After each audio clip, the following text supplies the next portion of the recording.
Hello students, ये पहला lecture है मैथ्स का क्लास 10th के लिए। ठीक है, और पहले चैप्टर से स्टार्ट करेंगे। पहला चैप्टर रियल नंबर है, आप देख रहे हैं। ठीक है, इसमें देखिए हम लोगों को क्या करना है, कैसे चैप्टर को हमें पढ़ना है, पहले मैं उसको बता दूं आप लोगों को। जैसे रियल नंबर है आपके सामने, ये चैप्टर है। तो देखो, इस चैप्टर को पढ़ने के लिए सबसे पहले हम लोग जो है अपना कॉन्सेप्ट ओके करते हैं। ठीक, कॉन्सेप्ट मतलब कि हमको सब चीज़ समझ में आनी चाहिए कि कौन सी चीज़ क्या होती है। ठीक है, रियल नंबर में जो चीज़ें होते हैं उन सबको काम कर मतलब एक एक्सरसाइज करते जाएंगे पहले। ठीक है, और उसमें सारे कॉन्सेप्ट को ओके करते जाएंगे। ठीक, सेकंड स्टेप में, ये तो स्टेप 1 हो गया। सेकंड स्टेप, सारे एग्जाम्पल करने बहुत कंपलसरी हैं, एक भी एग्जाम्पल आपको छोड़ना नहीं है। स्टेप नंबर 3, एक्सरसाइज के सारे क्वेश्चन तो हम करवाएंगे ही, और उसी में मैं गोला कर दूंगा या किसी क्वेश्चन पर मैं स्टार लगा दूंगा, तो आपको तुरंत समझ जाना है कि ये क्वेश्चन बहुत बहुत ही ज़्यादा इंपॉर्टेंट है तुम्हारे बोर्ड के लिए, मतलब वो 5 स्टार है। तो उसको आपको बिल्कुल सीरियसली समझना है। तो क्या करना है, उस क्वेश्चन को, जैसे कि आपके पास पूरे एक्सरसाइज में, मैं एक्सरसाइज में चलता हूँ, समझा रहा हूँ कि करना कैसे है। सपोज दैट आपकी पहली एक्सरसाइज आपके सामने आ गई। तो ये रही हमारी पहली एक्सरसाइज। ठीक है, ये देख रहे हैं 1.1। तो इसको करना कैसे है, अब हमने स्टार्ट किया, इस एक्सरसाइज को सॉल्व करना शुरू किया। तो इस एक्सरसाइज में पहला क्वेश्चन में देखा ईजी था, दूसरा हमने देखा थोड़ा सा हमने लगाया पर हमें थोड़ा टफ लगा, सपोज दैट। तो आप इसको गोला कर लीजिए। ठीक है, ऐसे मान लीजिए आपको 4 वाला भी टफ लगा तो उसको गोला कर लीजिए। ठीक है, 5th वाला लगा तो 5th को भी गोला कर लीजिए। तो अब क्या करना होगा, जब सेकंड टाइम आप रिवीजन करोगे, ठीक है, ये बहुत इंपॉर्टेंट बात है, रिवीजन करोगे तो केवल इन्हीं क्वेश्चन को करोगे जो आपने गोला कर रखा है। लेकिन बाई चांस आपने सेकंड रिवीजन में देखा कि आपको ये वाला इस बार हलवा था, आसानी से लग गया, बट ये 4th वाला थोड़ा फिर से टफ बना रहा, तो उसको डबल गोला कर लो, उसको नेक्स्ट टाइम हम फिर से निपटाएंगे। ठीक है, और मान लो ये 5th वाला भी थोड़ा टफ है तो इसको डबल गोला कर लो। मीन्स अब आपके पास केवल 2 इंपॉर्टेंट क्वेश्चन बचे हैं। ठीक है, तो ऐसे हर बार रिवीजन में हम लोग एक एक कम करते चले जाएंगे। ठीक है, अब अगली बार अगर रिवीजन करोगे थर्ड टाइम, ये तो सेकंड रिवीजन था, थर्ड रिवीजन में क्या होगा कि क्या पता ये वाला ईजी हो जाए। ठीक है, तो इस पूरे एक्सरसाइज में क्या हो, क्या पता एक क्वेश्चन आपका, क्वेश्चन नंबर 5 ही केवल आपको परेशान करे, तो आपको उस पर 3 गोले लगा लेना है। मतलब कि आपको केवल अब एक क्वेश्चन ही सबसे ज़्यादा इंपॉर्टेंट है, उसी को बार बार करते रहना है ताकि पूरा एक्सरसाइज एकदम मस्त तरीके से रेडी हो जाए। ठीक है, तो ये चीज़ ध्यान दीजिए। तो आइए शुरू करते हैं चैप्टर को। ये पढ़ने का तरीका है, और मैथ्स में मैं कैसे लेके चलूँगा एक एक चीज़ मैं बता दूँ आपको 1 बाय 1 करके। सबसे पहली चीज़ कि हाँ, तो मैं आपको बता दूं कि कैसे हम लोग काम करेंगे। तो पहला नंबर हम लोग तो जान ही चुके हैं कि एक्सरसाइज के एग्जांपल्स। ठीक है, और एक्सरसाइज पूरी दोनों एक साथ हमें करना होगा। ठीक है, पहला काम तो हमारा ये होना ही चाहिए। और सेकंड स्टेप में देखो, जो बहुत अच्छे से पढ़ना चाहते हैं उनको हमें आर डी शर्मा जो बुक होती है, आर डी शर्मा बुक को हम लोग रिकमेंड करेंगे। आर डी शर्मा के क्वेश्चन भी करेंगे, थोड़े से एक्स्ट्रा ऑर्डिनरी क्वेश्चन जो थोड़े से बढ़िया क्वेश्चन होते हैं, या एग्जाम्पलर के क्वेश्चन, तो हम लोग वो भी क्वेश्चन उठाएंगे ताकि ये चैप्टर हम लोगों का और एडवांस हो सके। स्टेप नंबर 3, मैं कोशिश करूँगा जो पिछले 5-10 सालों में, ठीक है, 10 से 15 ईयर जो प्रीवियस पेपर हुआ है आपका बोर्ड का, उसमें इस चैप्टर से जो क्वेश्चन आया हुआ होगा उस क्वेश्चन को मैं इंक्लूड करने की कोशिश करूँगा ताकि आपको पूरा आइडिया लग सके। इससे आपका 100% आइडिया हो जाएगा कि मैथमेटिक्स को कैसे हम आगे बढ़ाएं। ठीक है, तो आपको बिल्कुल बेहतरीन आइडिया होता रहेगा।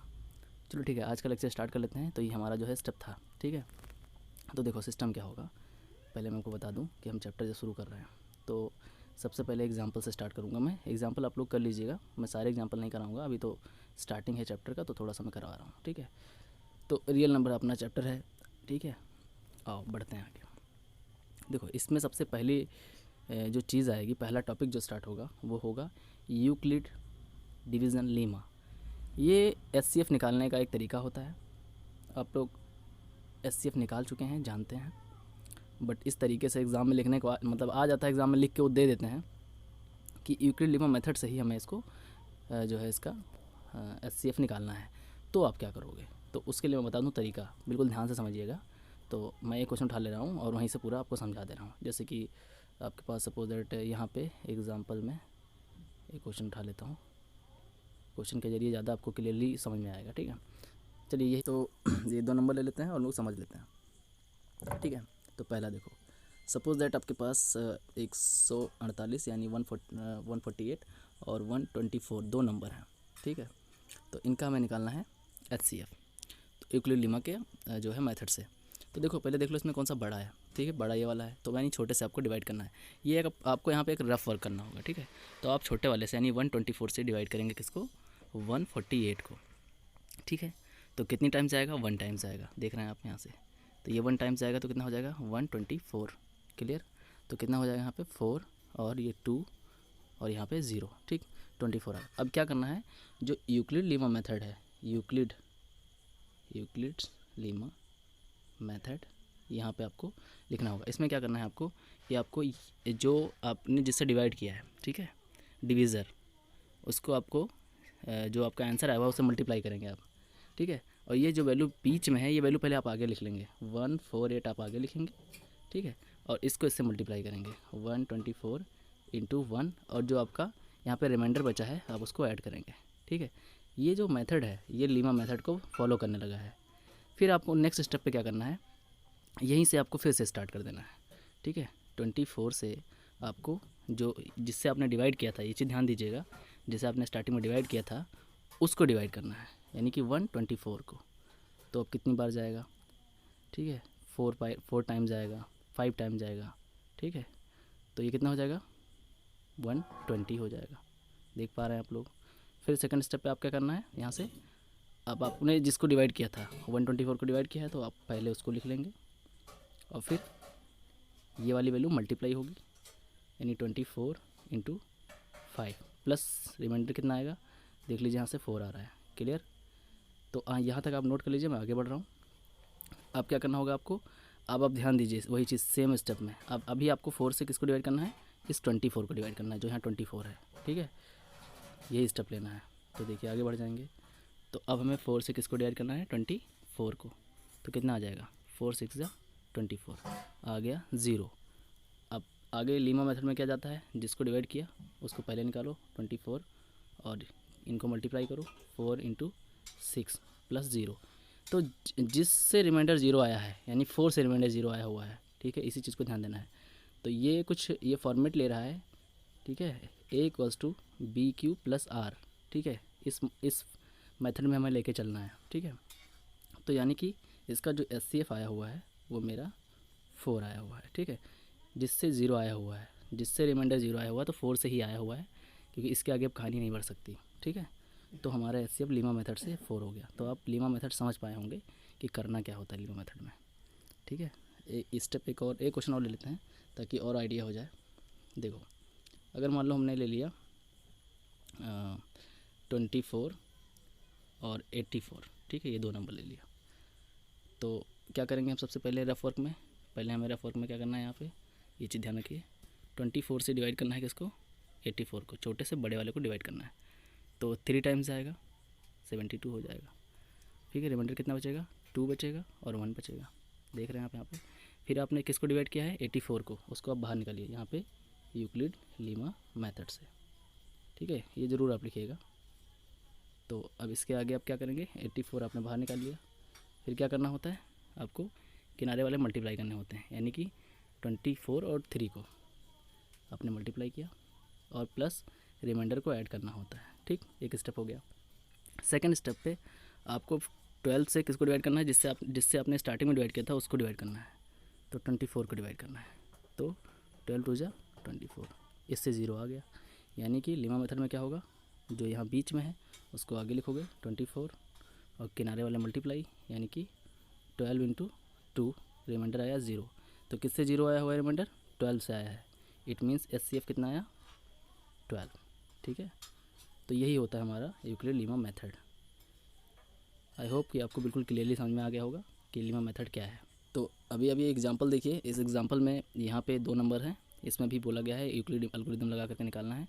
तो आप देख लीजिए, बड़ा वाला ये है, छोटा वाला ये है, तो आपको इस वाले से इसको डिवाइड करना है, ठीक है। तो डिवाइड करने पर सेम प्रोसेस वही अपनाया गया है। देखो यहाँ पे केवल वो मल्टीप्लाई वाला ही सिस्टम लिखना है आपको, डिवीज़न जो आप करते हैं वो आपका एक रफ वर्क होगा, ठीक है।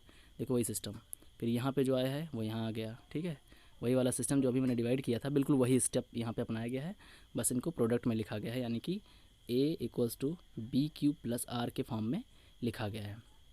आप देख रहे होंगे कि ये BQ + R के फॉर्म में लिखा हुआ है, सारे नंबर इसी फॉर्म में लिखे हुए हैं, ठीक है। और किया वही काम गया है जो मैंने अभी बताया है लास्ट में, जिससे 0 आया हुआ है, 4 से 0 आया हुआ है, इसका HCF इसीलिए कितना आएगा 4। ठीक है, तो ये सारे क्वेश्चन हैं एक्सरसाइज में, हम लोग देख लेते हैं। तो ये देखो आप करिएगा, अगर क्वेश्चन फंसते हैं तो आप मुझसे पूछ सकते हो बिल्कुल बिंदास। ठीक है, यहाँ पे देखिए पहला क्वेश्चन दिख रहा है 135 225। तो आप क्या काम करेंगे, 135 से डिवाइड करेंगे 225 को। ठीक है, 2 टाइम्स जाएगा तो ज़्यादा हो जाएगा, तो 1 टाइम्स आएगा तो 135 आ जाएगा। 0 हुआ। ठीक है, इधर से एक गया कैरी, तो ये हो गया 12, 12 से 3 गया 9 हो गया। ठीक, स्टेप क्या होता है, जो बीच में है उसको आगे लिखो लीमा मेथड से। ये हमारा रफ वर्क है, यहाँ पे असली हमें यहाँ पे लिखना होता है यूक्लिड लीमा मेथड। ठीक है, तो ये देखो पहले मिड वाला पहले लिखेंगे, यानी कि 2 2 5 हमने पहले लिखा। इसको किनारे वाला मल्टीप्लाई करते हैं, यानी 135 इंटू 1 प्लस रिमाइंडर कितना है 90, उसको लिखते हैं। क्लियर। और फिर नेक्स्ट स्टेप पे फिर 90 से हम किसको डिवाइड करेंगे, ये चीज़ ध्यान देना है।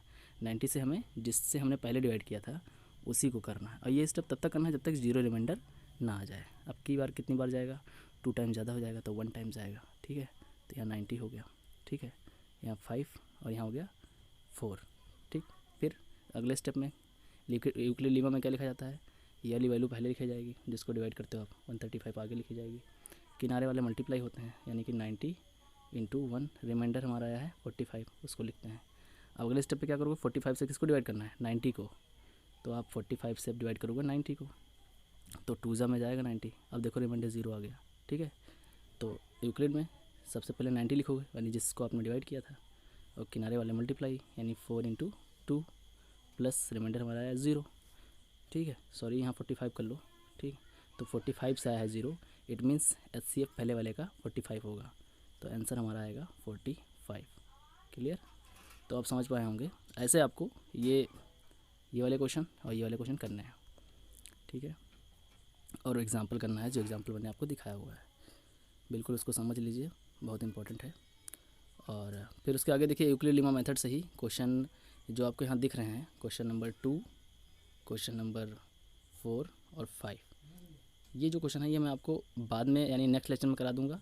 असल में इस क्वेश्चन के कॉन्सेप्ट थोड़े से अलग हैं। ठीक है, तो इसको मैं अभी नहीं करा रहा, मैं सोच रहा हूँ कि स्टूडेंट को उनके माइंड के हिसाब से बताया तो ज़्यादा बेटर रहेगा, ताकि उनको अच्छे समझ में आए। ठीक है, तो मैं इसको बाद में बताऊँगा। बाकी आप ये क्वेश्चन नंबर 3 कर सकते हो अगर करना चाहते हैं आप तो। ठीक है, इसका बिल्कुल आसान सा तरीका है कि आपको यहाँ से निकालना है HCF। इतना ध्यान रखिए कि आपको यहाँ HCF निकालना है। तो HCF आप चाहे यूक्लिड लीमा मेथड से निकालिए जो आपने सीखा है अभी, और चाहे कोई भी मेथड से निकालिए, आपका आंसर आ जाएगा। ठीक है, ये मैं आपको दे रहा हूँ करने के लिए, और मुझे इसका आंसर ज़रूर बताइएगा। ठीक है, तो इसका आप क्या निकालेंगे HCF, यानी कि बड़े वाले से सॉरी छोटे वाले से बड़े वाले को आपको डिवाइड करना है। ठीक है, तो छोटा वाला 32 है और बड़ा वाला यहाँ पे कितना है 616 है। तो आप बिल्कुल पिछले वाले तरीके से करिएगा, या आप जैसे आपको आता हो उस तरह से कर लीजिए, कोई दिक्कत नहीं। बस इसका आप HCF ही निकालिएगा और आपका आंसर आ जाएगा। ओके, चलिए मिलते हैं नेक्स्ट लेक्चर में। अभी मैं थोड़ा सा बिज़ी हूँ, इसीलिए लेक्चर थोड़े छोटे हो जा रहे हैं। बाकी कोशिश मैं करूँगा लेक्चर को बहुत अच्छे से करूँ, ताकि एक एक्सरसाइज एटलीस्ट एक एक्सरसाइज का सारा क्वेश्चन आपका आसानी से हैंडल हो जा सके। और ये हो जाता है हैंडल, बट ये क्वेश्चन थोड़े से टेढ़े हैं, इनको थोड़ा हमें बहुत क्लियरली आपको समझाना होगा। इसको मैं बार बार समझाऊँगा, तभी ये आपको बिल्कुल आइडिया हो पाएंगे, वरना आप कन्फ्यूज़ हो जाएंगे। ठीक है।